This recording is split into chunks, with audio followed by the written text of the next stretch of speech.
Hi guys, welcome to Tech Tricks tutorial. Today we're going to talk about how to share a thread on Instagram story. It's a step-by-step guide to follow easily. And don't forget to hit the like and subscribe button. Let's dive right in. Now the first thing that we are going to do is we are going to open our Threads app.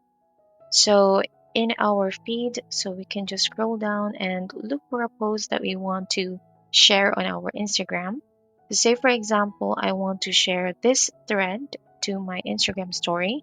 So just below the post or the thread, just below the thread, you can see that there are four icons there. So you're just going to click the send button and you are just going to click on add story.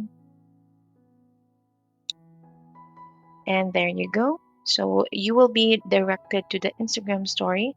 So you can just add this directly to your story by just clicking add this to our story. And there it's already posted. And there we go. That's how we are going to share a thread on Instagram story.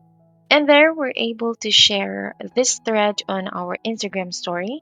So that's it for this video. If you have questions, please don't hesitate to write them below and I will see you guys next time.